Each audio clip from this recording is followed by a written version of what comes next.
えーっと、一回今まで出た情報を整理してもいいかい？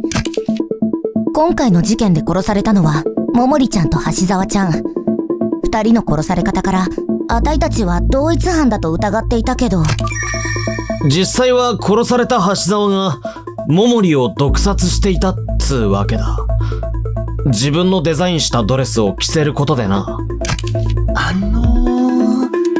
とりあえずマリリンを殺した黒はザワチンなんよな。ワイの疑いは晴れたっちゅうことやんな。じゃあハタミ、そろそろわいこの服から着替えてもええですか？着替えちゃうの？なんで？めちゃめちゃ可愛いのに。いや、ハタミンに無理やり着せられてただけやし、あとザワチンのデザインした服着てるのなんかこうなってたし。俺からも頼むぜ、ハタミ。ただでさえ締まりのねえこいつが議論中ずっとふぬけた格好で視界に映るのは気が散るんだよ。俺は捜査中に怪しい行動を取るなと言っただけだ。裁判に無関係なことをしていいかはそこの裁判官に聞け。アルマダ聖波様の着替えを許可いたします。ただしその場で直ちに実行してください。ということで無敵のアルマダ完全復活やで。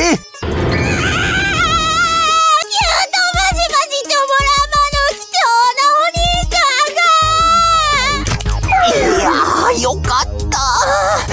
こんなこともあろうかと皿持ってきといたんや。なぜ食器を？食器？はあ、ちゃう。その皿やなくて新品って意味の皿やで。もしかしてハタミわからんかったんか？こんな単語ぐらい知っとけや。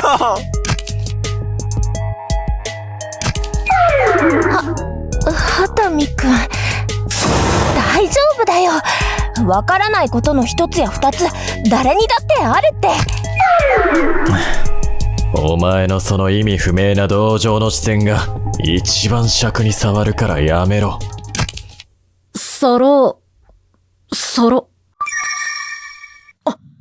あれってそういう意味だったんだ。どうかしたの？ちさちゃん。いや、大したことじゃないんだけど、金銭祭の前日にココが手伝いを申し出てくれたことがあったでしょ。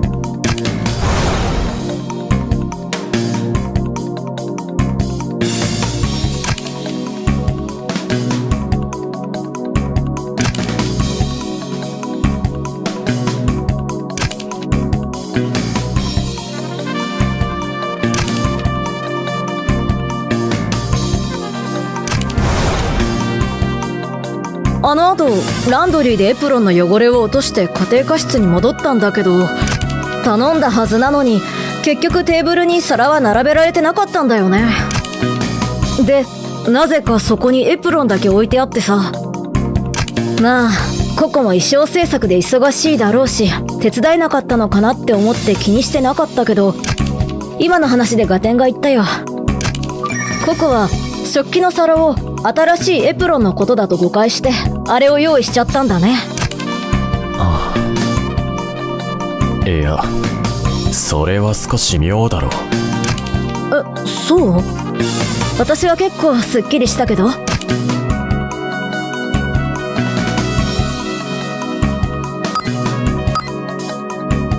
で証明できる。今の話って関西弁を話すアルマダくんとそうじゃないハタミくんで起きた誤解だと思うんだけど、どうしてお互い関西弁を話さない橋沢さんとちさちゃんとの間で起きたんだろう。あれ？本当だ。関西弁を使うのはアルマダとココナくらいなのに。実は関西出身ってだけだったんじゃねえの？アルマダと一緒にされるのが嫌で隠してたとかありえる話だぜ。おい上毛、どういう意味じゃこら。ふむ、ここに来て橋沢の新たなプロフィールが発覚というわけか。そっか。ザワチョ、ドギャなんやったら、もっといっぱいお話ししたかったな。もうやめな。今こんな話をしたって、もう一度橋沢ちゃんと喋れるわけじゃないんだ。それよりも問題は、あの橋沢ちゃんがこんな手の込んだことをしてまで人を殺そうとしていたことじゃないのかい？全くもってひしめきさんの言う通りですね。しかも結局橋沢さんは何者かに殺されています。メイドカフェのメニューのデザートのように丸ごと氷漬けにされてね。例の見立てというやつか。それに関して俺も少し気になるところはあるぞ。橋沢の遺体はしっかりと凍っていた。それはもうカッチカチだったわけだが、しかしそうなると橋沢はいつ殺されいつ凍らされたんだ。あんなになるまでどれくらいの時間がかかるものなんだ。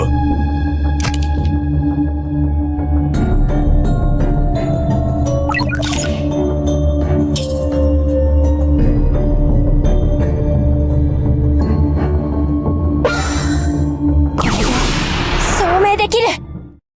ホールドノバによれば、あのクーラーボックスで橋沢さんを氷の中に閉じ込めるには6時間かかるみたいだよ。いいえ、それは少し語弊があります。本プログラムが正確に申し上げますと、人間大の異物が置かれている状態でクーラーボックスを満水にし、それを完全凍結させるまでに要する時間が約6時間となります。だそうです。ザワチョがカチカチになってるのをダーたちが発見したのが13時やから、殺されたのは7時より前ってことになるよな。ザワチンとマリリンが最後に地下街を出て行ってから、ワイはすぐに行動に行ったけど、誰も怪しい奴はおらんかったな。その後も必死に耳だけは澄まして作業しとったから。植金たちが来た朝の6時までは誰も来てへんと思うで。へえ、クズみてえなことをしたやつでも役に立つこともあるもんだな。そうなると6時から7時の間に犯行が起きたことになるけど、アリバイのある子はいるのかい？私とココナちゃんは部屋で一緒に起きて、そこから食堂に行ったから、その時間のアリバイはあるよ。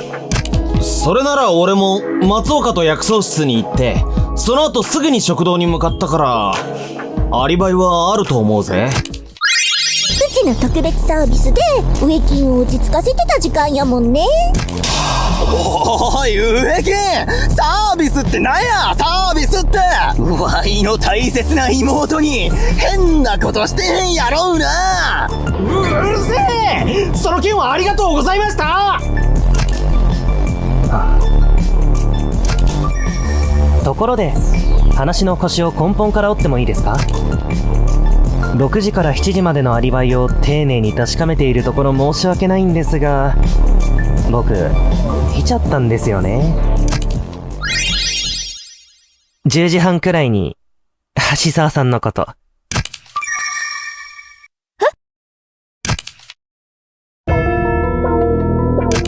つまり関、もしかしてお前それはお前の日頃の行いの悪さによって現れた橋沢の幽霊では。そういう頭が痛くなる話をするのはキリギリさんを殺したあの悪人だけで十分なんですがね。でも確かにそうだった。俺たちがカチカチの橋沢ちゃんを見つけることができたのもおまわりくんのおかげだったよね。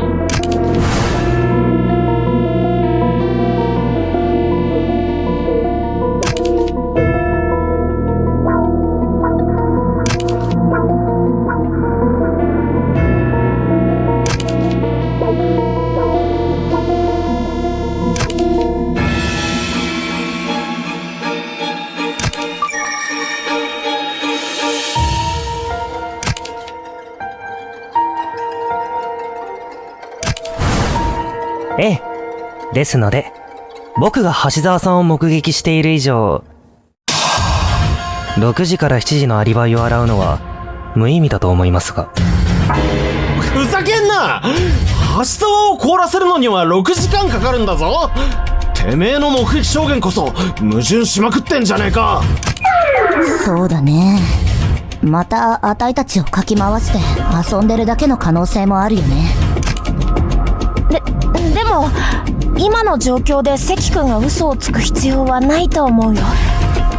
とはいえホールドノバの証言に嘘はないだろうし。クーラーボックスの凍結時間か10時半の目撃証言、どちらに偽りが隠されているかここではっきりさせる必要があるな。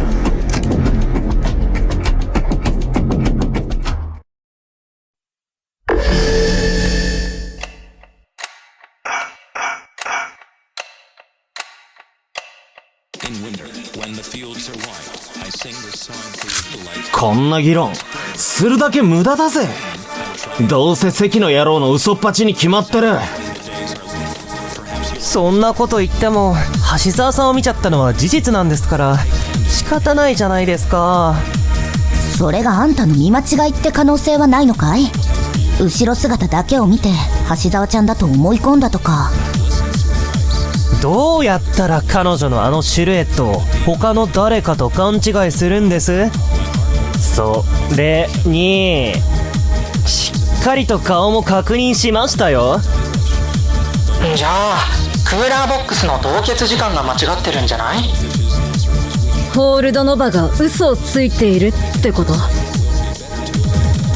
偽証というよりは証言と事実に異なる部分があったと考えた方がいいだろう。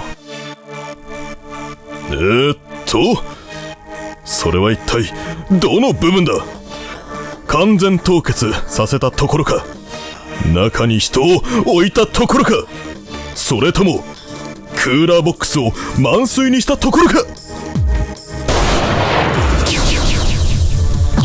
てないよ。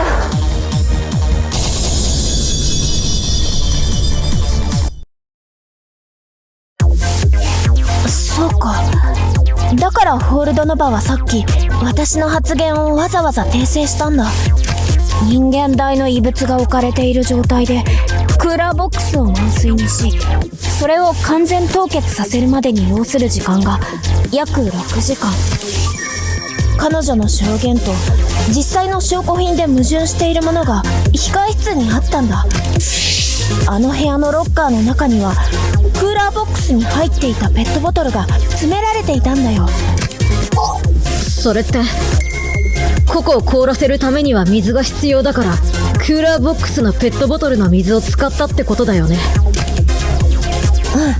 うん。でもそのうち中身が空のペットボトルは10本程度だったんだ。1本で2リットルの水の入っているペットボトルだから橋沢ちゃんを凍らせるのに使った水の量はだいたい20リットル。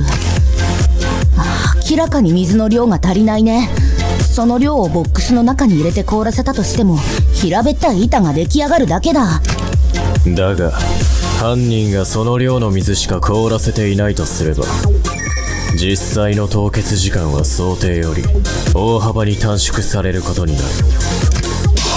ホールドノバ、このペットボトルの量の水をクーラーボックスで完全凍結させるのにはどのくらいの時間がかかるかな？本来の用途とは異なりますが、20リットルの水を直接ボックスに注ぎ込み凍結させた場合は最短で約2時間を要します。ではこれで僕が正しいことが証明されましたね。橋沢さんは控室内に入った10時半以降に殺されたということで。いやちょい待てや、さすがにワイも突っ込むわ。今の話やと平べったい氷ができただけやん。本来より使われた水の量が少ないからってそれが関が正しいという証明にはならんやろがい。兄ちゃんの言う通りや。そもそもザーチョはつま先から頭まで、さらに背中からお腹までパーフェクに凍っとったんやからな。やかまし兄弟の言う通りだ。どうやって橋沢を氷漬けにしたか説明しやがらねえとお前さんたちの言うことを信じねえぞ。やっぱりそうなりますよね。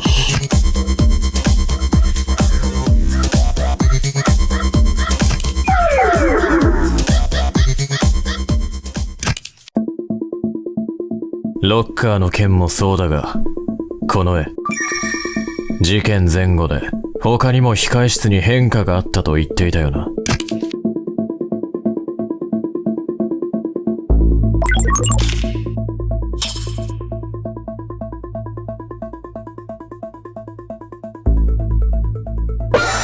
れで証明できる。上田くんが多目的室から移動させていたディスプレイケース、そういえば結局どこに行ったんだろう。確かに見当たらないな。誰かが元の場所に戻してしまったのか。俺、捜査の時に多目的室に寄ったけど、ケースは戻ってなかったよ。透明なアクリルでできた大きいケースのことですよね。そんなものを控室から持ち出した人は見ていませんが、外に出ることもなく部屋から忽然と消えたままか。それなら例の氷漬けに使用された可能性は考えられねえか。へえ、あんなスケスケの箱なんて人と獰猛な魚を中に入れて水中脱出するくらいしか使い道ないよね。いやいや、そんな物騒な感じにするなよ。一応俺は作品を飾るために持ってきたんだからな。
は繋がったよ。そ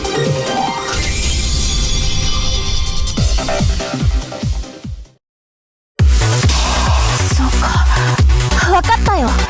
本来よりも少ない量の水で橋沢さんを氷漬けにする方法。ディスプレイケースをクーラーボックスの中に入れることで凍らせる水の体積を減らしたんだよ。本来クーラーボックスの中に遺体以外何もなければ氷で固めるのに100リットル以上の水が必要になるけれど、ディスプレイケースをクーラーボックスの中に入れてそのケースの内部に遺体を入れ蓋を閉めてから水を注げば。なるほど。ケースの部分の体積が空白になった状態で水を入れられるんだ。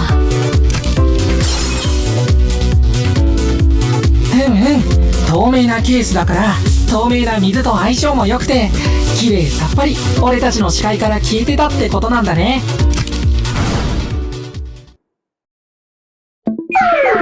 おいおい、マジかよ。ってことは、関の目撃証言はガチってことか。ヒーローとは孤独なもの。とはいえ、これだけ説得しないと信用を得られないというのは、少し虚しいものですね。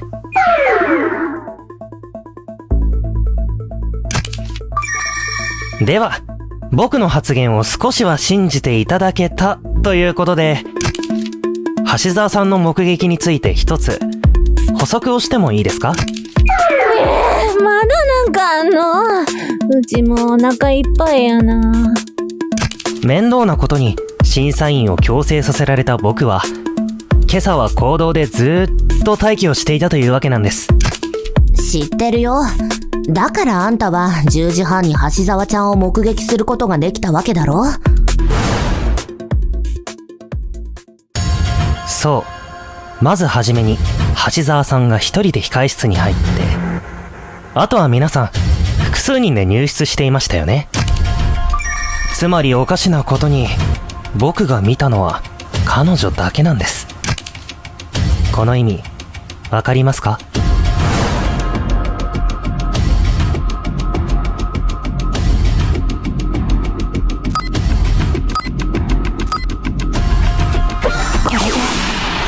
できる。関君はずっと控え室の入り口を見張っていたのに犯人の姿を目撃していないってこと？そうなんですよ。悪の殺人犯は僕の目が光る控室に僕の知らぬ間に入り犯行を行い、そして脱出したことになります。ああ、なんて情けない。この僕が完全の事件に気づけず橋沢さんが殺されているところをみすみす取り逃すなんて。橋沢さん、見ていてください。この事件の犯人は完膚なきまでに僕が制裁します。あなたの罪の分までまとめてね。一括で生産できるシステムなんや、それ。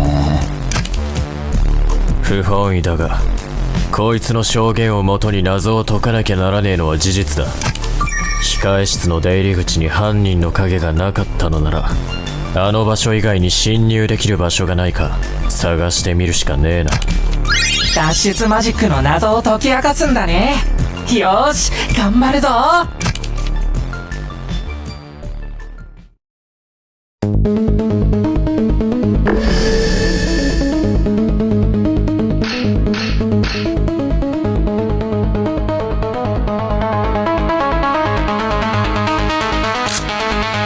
控え室に入る抜け道か。パッと見た感じ、他に扉なんてなかったけどね。別にステージと控室はつながっていないからね。でもみんな覚えてる？控室には地下室へと続く隠し扉があったよ。確かにあの辺りが怪しい感じがするよね。あの部屋に隠し通路以外から入り込めるところがあれば。無理。だってそこはうちのココナが監禁されてたんやで。人を閉じ込めておくような部屋にさあパンパか抜け道なんかあらへんよ。それは違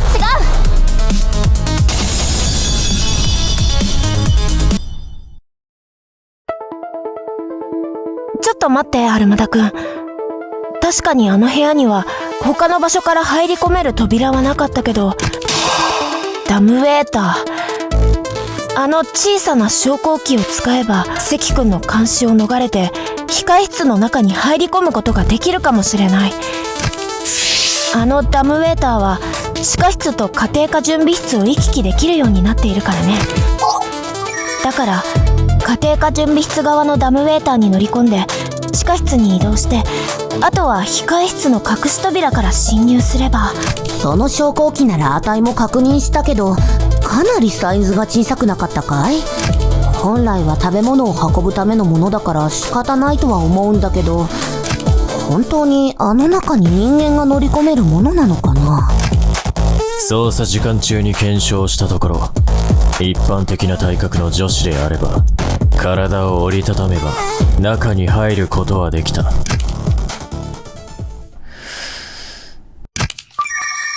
体重は許容範囲を上回ったために稼働はしなかったがな。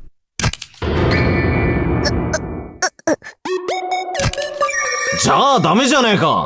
それか、そのダムウェーターを試した女子がよっぽど太っ。つまり、桃利さんの毒と同じように、ダムウェーターにも稼働させるためにある程度の条件があったんだよ。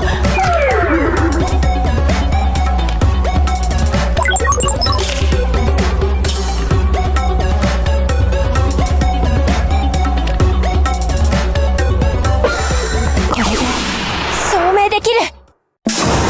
ダムウェーターの最大積載量は45キロ。つまり、体重が45キロ以内の人だけがあの昇降機を動かせるんだ。なるほど。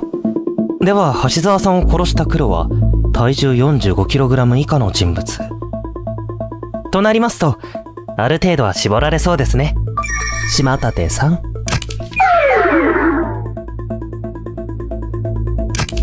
ああ、女子は全員体重を言っていけよな。そうすりゃ犯人が誰か手っ取り早くわかるからよ。あんたに言われるとマジで言いたくなくなるから、ちょっと黙っててくんない？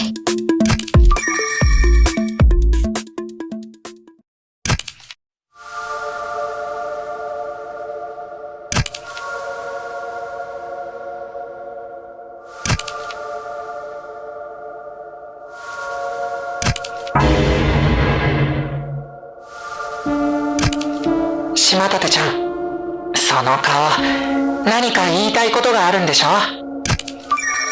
まさかとか、そんなはさ、一度置いてみて俺たちに教えてよ。俺たちはいつだってそうやってこの裁判を乗り越えてきただろ。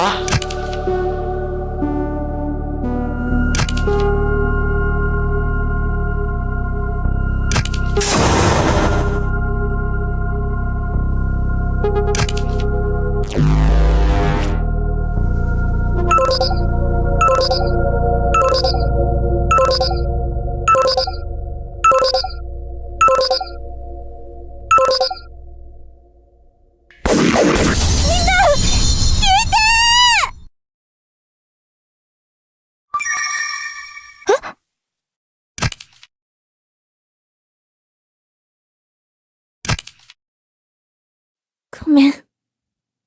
みんな。沢地を殺しちゃったんだ。うちやねん。ちなみに、ワイは48キロなんで、そこんとこ、ちゃんと犯人から外すようによろしゅう。え？ココナちゃん？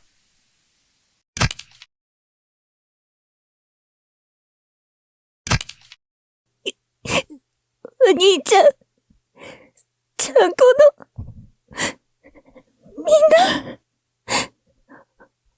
ほんまに、今まで黙っててごめん。うちが犯人なんや。うちが長女のことを、殺してしまったんや。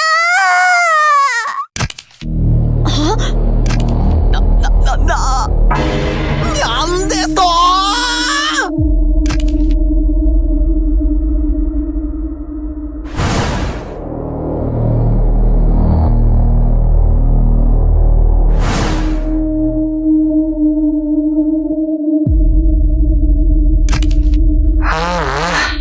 一歩出し抜かれちゃったね、島立ちゃん。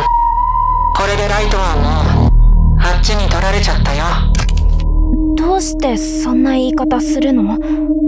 ココナちゃんが自分から真実を話してくれるなら、私はそれで構わないよ。そっか。ごめん、それもそうだよね。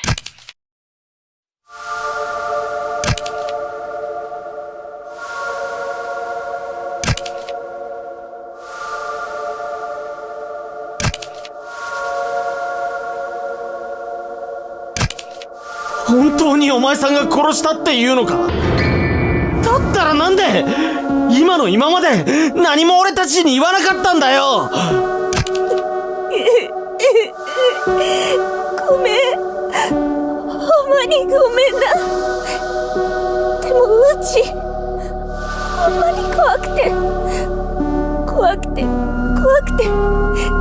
今まで言い出せへんかって。今でも自分で自分が全然信じられへんねん。こんなことしてしもうた自分が。ごめんなさい。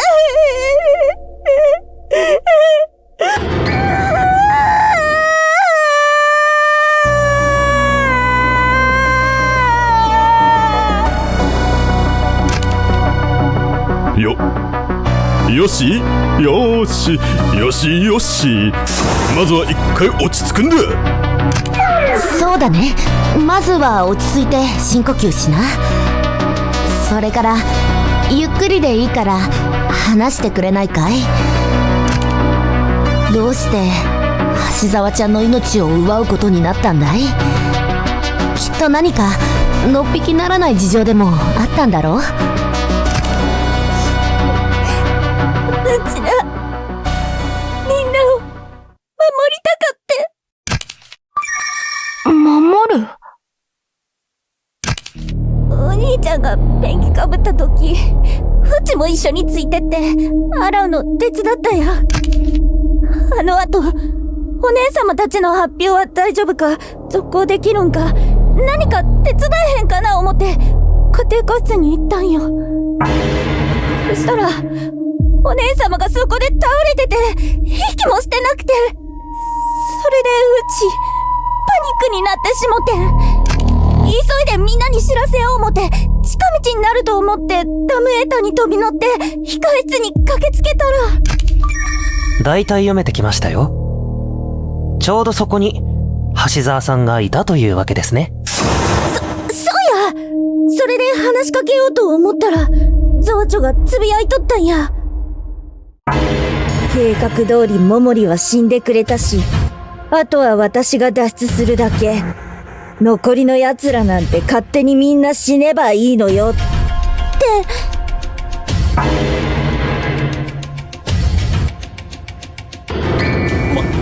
マジかよ。橋沢のやつ俺たちを出し抜いて一人で脱出するつもりだったのか？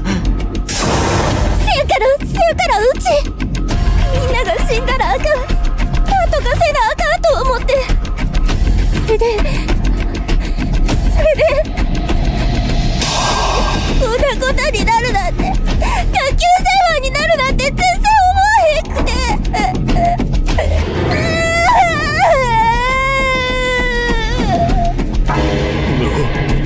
なんということだ。俺たちの知らない間にそんなとんでもない悲劇が起きていたとは。でも無理もないよ。妹ちゃんは殺し合い学園生活のことを知らなかったんだ。それで気が動転しちまったんだろうね。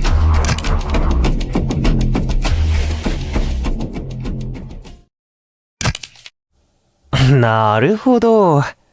アルマダさんの供述はよくわかりました。30点って感じですね。なにそれ何の点数？ちょっとやめなよ。どうせ殺人犯のストーリーとしてあまりに面白くないとか言い出すんだから。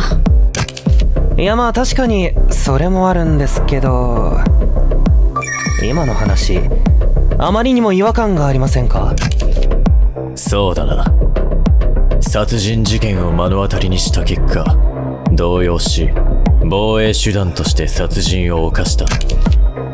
仮にそうだとして実際に起きた事件とその言い分を照らし合わせてみると明らかに矛盾点がある。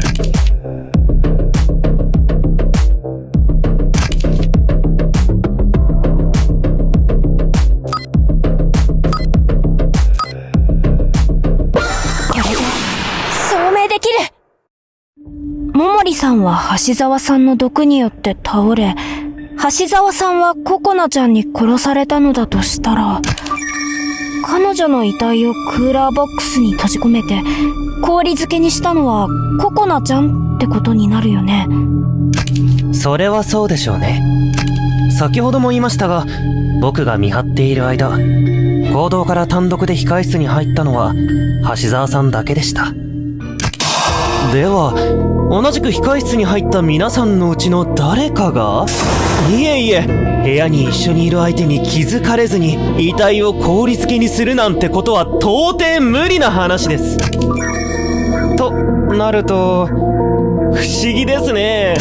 そんな芸当ができるのは抜け道からこっそり控室に入ることができたアルマダさんしか考えられません。橋沢ちゃんの氷漬けって桃李ちゃんの周りに散りばめられたバラの増加と同じで、メイドカフェのメニューに見立てて作られたって話だったよね。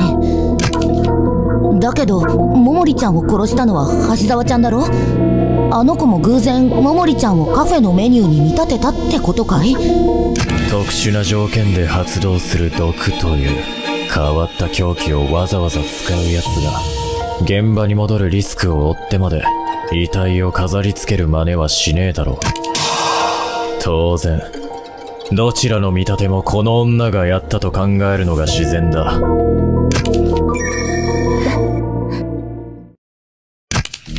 教えてくれないかな、ココナちゃん。どうして二人の遺体を私たちのメニューに見立てるようなことをしたの？それはうちびっくりしちゃって怖くなって、なんとかごまかさなあかんと思っただけで、あの見立てをすればお姉様とザワちゃんの事件が同じ人が起こした事件だって思われるかもって思って、それで。殺人を犯したことを怖い怖いと言いながら、あんな大胆な見立てをして推理の誘導までかけたんですか？それは初めてにしては少し、いや、かなり手際が良すぎると思うがな。何を？うちのココナはな、スーパー天才なんや。殺しの証拠隠滅くらい初めてでも簡単にやってのけられるで。いや、そこはフォローしちゃダメでしょ。これぞおまわりくんの直感ってやつだね。で、君の見立てでは妹ちゃんをどう見るのかな？本当に初めての殺人でここまでの工作をやってのけたのなら、よほどイカれた殺しの才があるのか、あるいはあらかじめ学級裁判のルールを知っていたか、そのどちらかでしょうね。学級裁判のルールを？待ちなよ。でも私たちマリンに口止めされたはずだよね。殺し合い学園生活のことはココナには教えるなって。そうや、ワイだって言うとな、妹をこれ以上侮辱するのは許さんで。お兄ちゃんの言う通りや。うちがただ悪い子だだけやねん。見立てもバレたないと思って必死にやっただけや。だからお願い、もう終わりにして。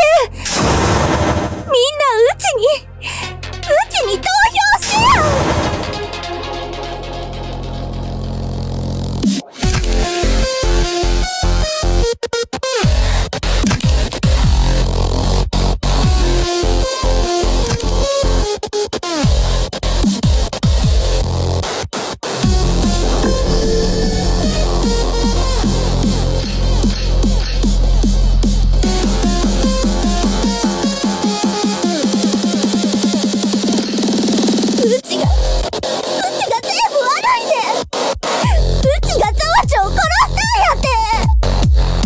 衝動的に殺人をして怯えた人間にあんな見立てができますか？パニックになって必死になってただけや。ほら、火事場のなんとかってやつ。いろいろごまかしはしたけど、もううちは罪を認めたんや。だからうちに投票して。いや、疑問の余地がなくなるまで議論は続ける。これまでの殺し合いを経験したからこそ、安直に投票することはこの俺が許さねえ。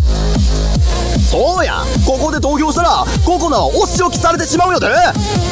だからワイは絶対反対や。もういいね。うちはそれくらいのことをしたいや。うちは処刑されるべき人間なんや。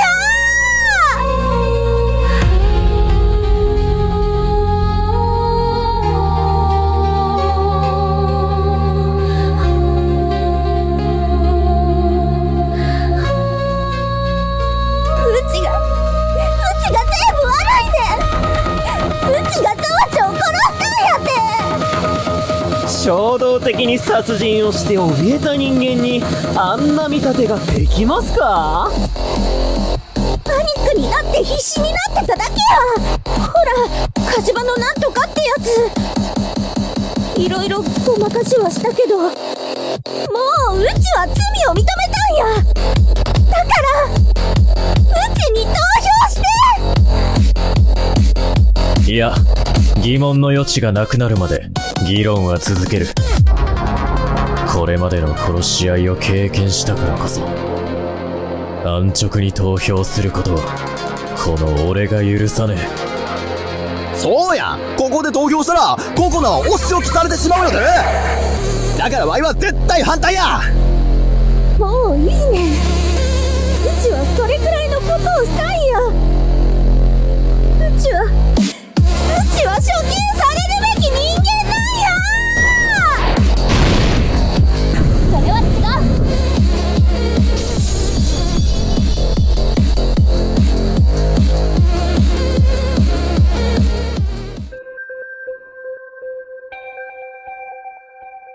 殺し合いや学級裁判なんてもの、経験しない方がいい。それくらい残酷で無慈悲で、とても絶望的なもの。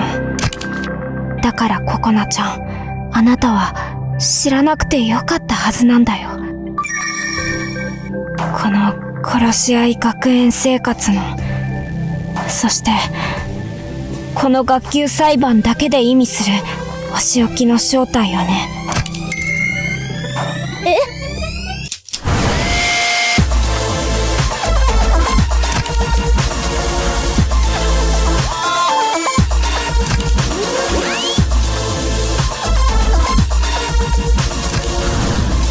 私たちは初めて事件が起きた時に、この学園内でお仕置きが処刑を意味することを聞かされたんだ。言われてみればそうだったよな。普通お仕置きっつったらなんかのご褒美かと思うしな。多分今掘らなくてもいい墓穴を掘ったよ、あんた。じゃあどうして妹ちゃんはそれを知ってるのかな。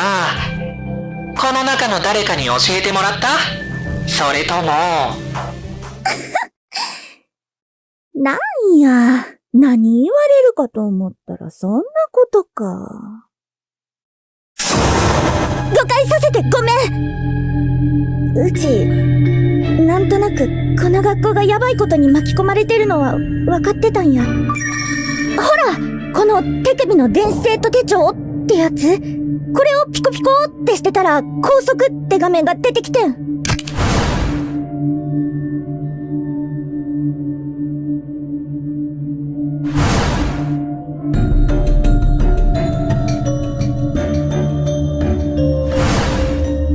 ここに物騒なことが書いてあったのをうち知ってて、だからみんなが気を使って黙ってくれてたのは分かってたんや。せやからうちも知らんふりをしてたわけなんやけど、こんな形で裏切ることになってしもて、ほんまごめん。もういいんじゃないか。あれまだ妹もこう言ってるし、罪を認めた相手をこれ以上無理につっつくのは酷というものだ。俺たちが責任を持って投票し、その最後を見届けるというのも一つのけじめというものではないのか。あかんあかん、認めへんで。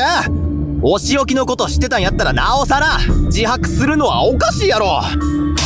この中に真犯人がいて、ココナはそいつに脅されて無理やり殺したって言わされてるだけかもしれんやん。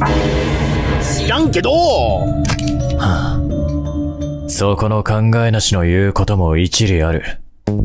まだ議論の余地のある点も残っていることだしな。お前が本当に黒だと言い張るなら、殺しの凶器に何を使ったのか言ってみろ。ああ、そうか。モノクマファイルには全員が毒殺されたと書いてあるから、多分橋沢も毒殺されたんだよな。僕は犯行時刻前後でアルマダさんが控室の扉を出入りする様子は見ていません。衝動的に殺人をしたというのであれば、その毒物は控室か地下室付近にあったものとなりますが。言っておくが、ロマンスグリーンで殺したなどと抜かした瞬間、お前のその論理は叩き切るぞ。ちょっと、この子は一生懸命罪を告白してくれたんだよ。今さら怖がらせてどうすんだい。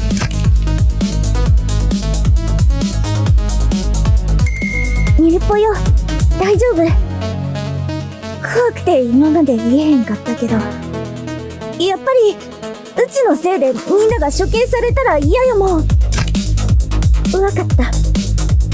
怖いけどうち頑張れ。ザワちゃんを殺してしまった時のことみんなに話す。おお、アルマダ妹、その心意気、お前は男の中の男だ。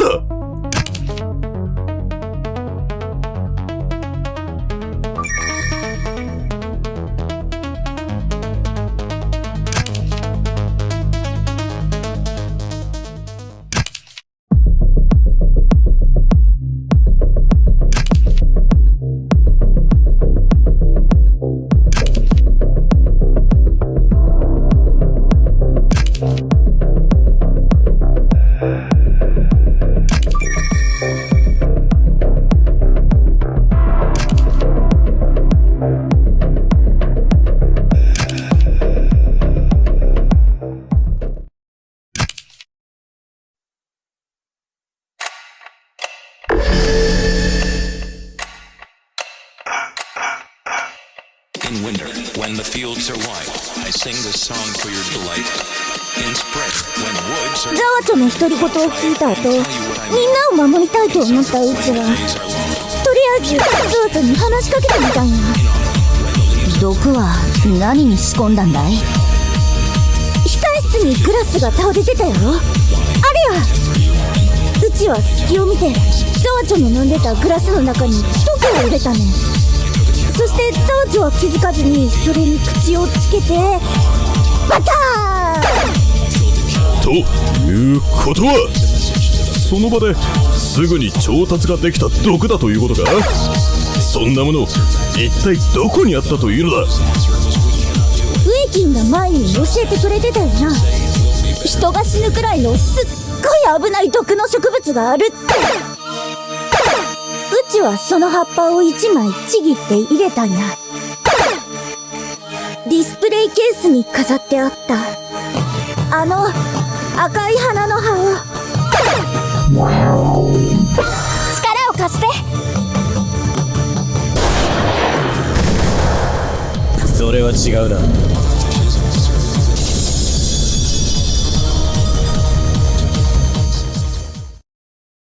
その通りだ。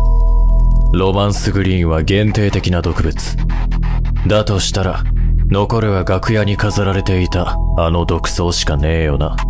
そうや、うちはウェイキンが教えてくれたのをとっさに思い出して、それで。つまりお前は見事にかかったってことなんだよ、俺たちの罠にな。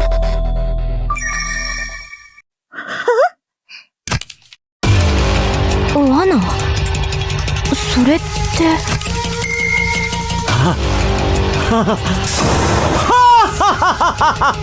そういうことだ。まさか本当に役に立つ時が来るとは思わなかったけどな。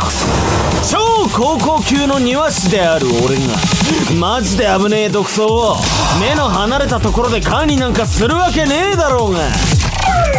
何？全然意味わかんないんだけど、とりあえずぶん殴ればいい？あれ分かったかも。だってその花、上田君がやたらめったら俺たちに注意してくれたやつだよね。そ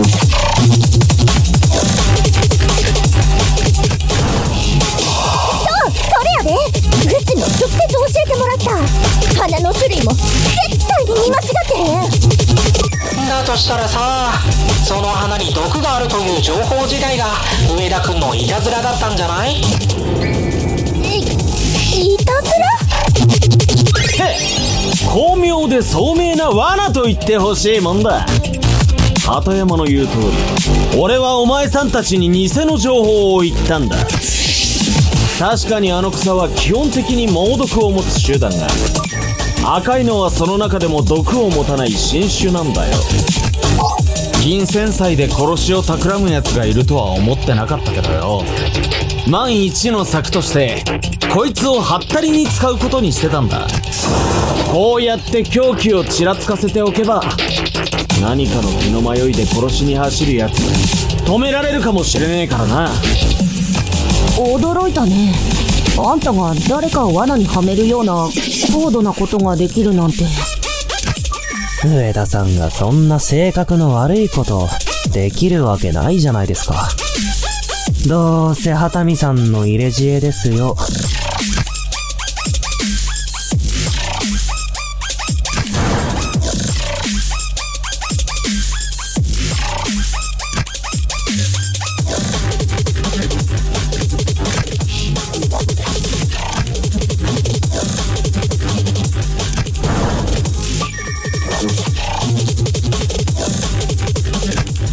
俺がその情報を広めたところで信憑性は低い。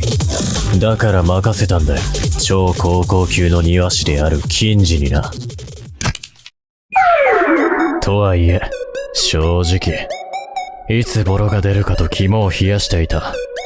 あいつの仕掛け方は、どうにも露骨だったからな。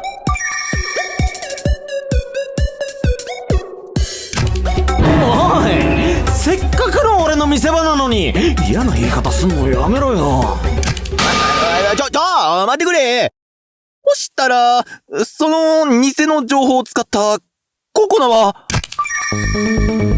殺しの凶器すらまともに言えない女を犯人と認めるわけにはいかねえだろう。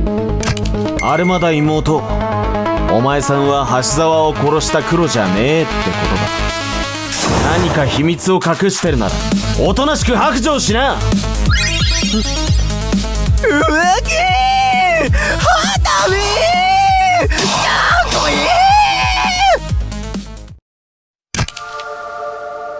そうなんや。植木もダーもうちに嘘ついてたんや。うちのこと騙してたんやな。ああ、いや、それはだな。今朝の多目的室でのことだ。血まみれになった兄貴を見て、お前は真っ先に殺されたと叫んだな。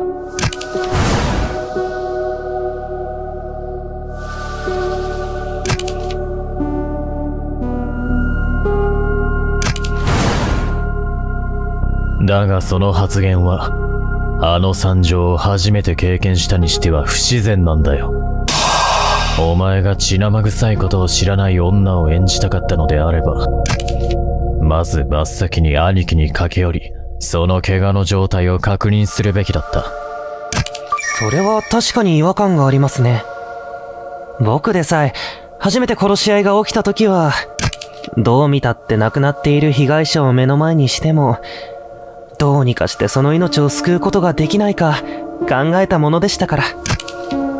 言葉のあやだと言われる可能性もあると思い、今まで追及は避けていたが、結果としてやはりお前は殺し合いのことを事前に知っていた。だとすればだ。平気な顔で瞬時にデタラメを並べ立てることができる。そんな嘘ばかりつく女に嘘で対抗して何が悪い。だ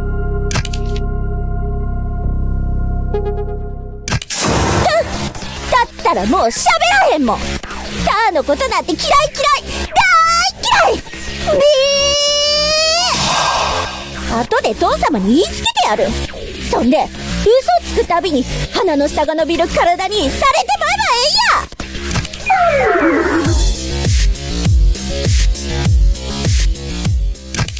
えや。でも、今までの議論を踏まえると、ココが殺された状況ってちょっと変だよね。ココはマリニを毒物で殺そうとしていたのに警戒もせず、ココナが触れた飲み物に簡単に手をつけるなんて。こ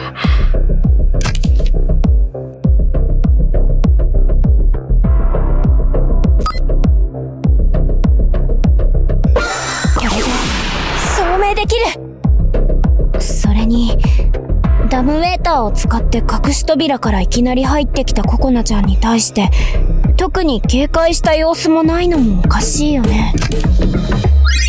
そのおかしな状況を解決できる一つの答えがありますよ。つまり橋沢さんとアルマダさんは結託していたんです。結託？ザワチンとココナが？おいに黙って。二人は共犯関係にあり、アルマダさんはダムウェーターを使ってこっそりと合流した。橋沢さんは仲間であるアルマダさんに完全に気を許していたが、彼女はそこを逆手に取り、毒を持って裏切った。こういう筋書きであれば、事件の詳細について嘘の証言をし続ける理由に説明がつきませんか？学級裁判のルールにお詳しいのも、情報漏洩をした協力者がいたというのであれば説明がつきますしね。どうですか？確かにアルマダ妹にあらかじめ殺意があったのなら、その場で毒を調達する必要もなくなる。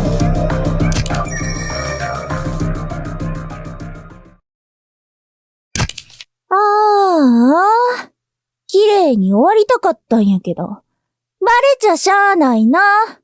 そういうこと。全部赤寮の言う通りや。じゃあもう投票でいい？家庭がどうあれ、どうせうちがやったっていう事実は変わらへんねんからさ。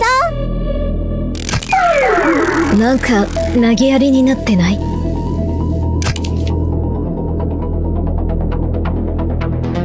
いはい、その前に俺もハタミくんみたいに妹ちゃんに質問したい。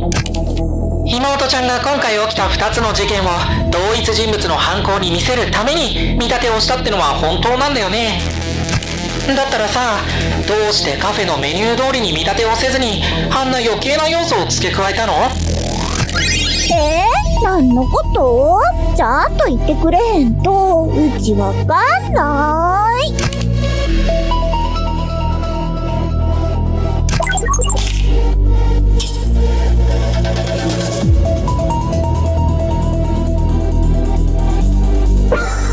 これで証明できる。それって多分鳩山くんたちが橋沢さんの遺体を発見した時にすごく大きな音を出してたっていうスピーカーのことだよね。そうそう、あのスピーカーから流れる大音量の音楽だけは見立ての元となるメニューと関係ないよね。それとも爆音とともにお食べくださいとかワクワクすることが書いてあったりした？メニューを作ったマリンにそんな変な趣味趣向はないよ。さすがにそれは事件と関係ないと思うで。ココナが親切心であちこちにスピーカーを設置してくれただけや。ワインの発表をみんなに聞いてもらうためにって頑張ってたからな。確かにちょっとうるさいぐらいやったけど。でもあんた、もともと音楽室にあった音楽をそのまま流して、それに合わせて棒切れを振ってるだけじゃなかったかい？分かってへんな、ミルポよ。こういうのは雰囲気作りが大事なんや。雰囲気が。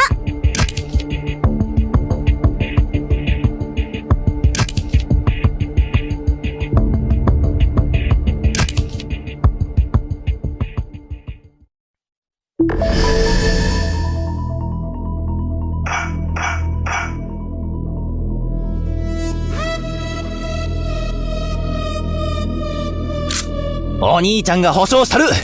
事件とスピーカーは全然関係あらへん。ココナからワイへの可愛い思いやりや。だとしても控室にまでスピーカーを置く必要はないと思うけどね。だってそんなことをしてもうるさいだけじゃん。いやまあ事実発表中ちょっとノイズになっとったけど。ひょっとして音楽の中に隠されたメッセージがあったりして。さすがに考えすぎじゃないのかい？アルマダの音楽が流れている間、不審な音は何も聞こえなかったけどね。それは違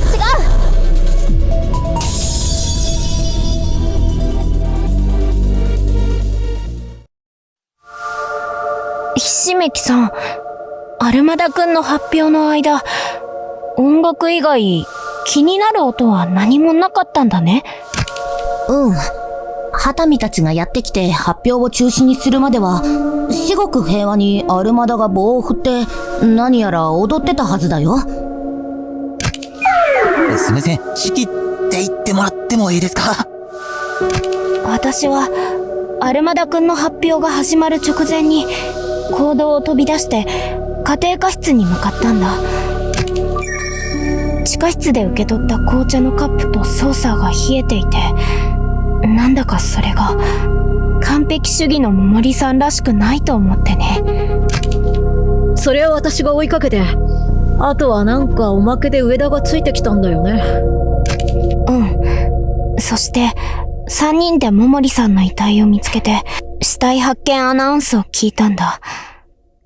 つまりそのアナウンスが鳴った時間帯はちょうどアルマダくんの発表時間に当たるはずなんだよ。何？だが俺たちはアナウンスを聞いていないぞ。何せ講堂内は演奏中だったからな。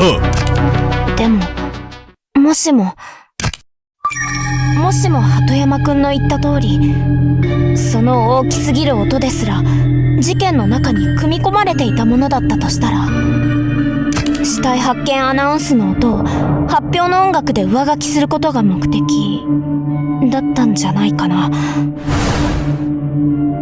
アルマダくんが服についた汚れをペンキで隠したみたいにね。音の上書きだって？でも何のためにそんなことをしたんだい？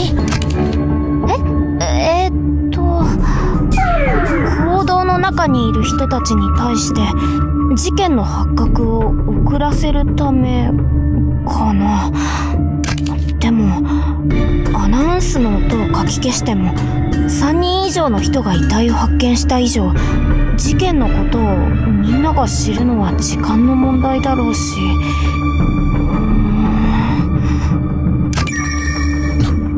そうか、そういうことか。だとすれば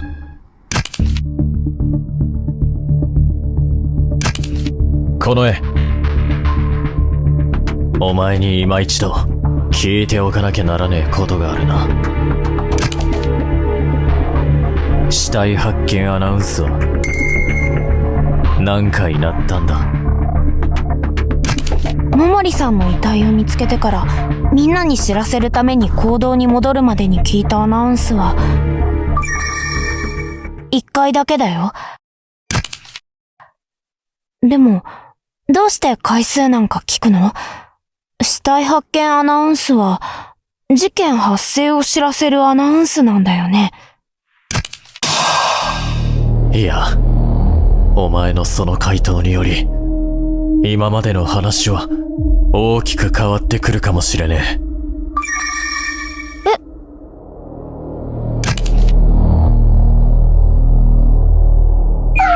どういうこと？同時に死体を発見したタイミングが被ってマリンとココの2人分まとめてアナウンスが鳴ったんじゃないの？どうなんだモノクマ。高みの見物決め込みてんならルールくらいはきちんと説明しやがれってんだ。サイレントでふざけてる場合か。その点について学園長自ら説明をすることはガイドラインに抵触しますので、本プログラムから皆様にお答えさせていただきます。ガイドライン？なんの？死体発見アナウンスとは、3人以上の人間がその死体を最初に発見した時だけ流れるものです。また、本プログラムが死体発見アナウンスの管理を横着するなどといったことは基本的にはありえません。以上が現時点でアナウンスについて皆様にお伝えできる内容となります。なんだかいろいろとしがらみがあるみたいだね。つまり君たちがはっきり言えるのはそこまでってことか。その死体を最初に発見した時、あれ？ということは事件が2つ起きたのなら、死体発見アナウンスは2回鳴らないとおかしいってことだよね。となるとどうなるんや？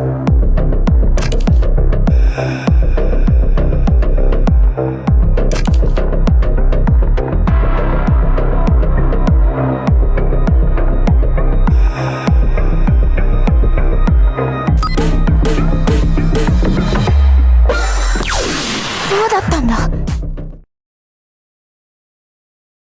そういうことだったんだ。今回の事件の被害者は、初めから桃利さん、ただ一人だけだったんだよ。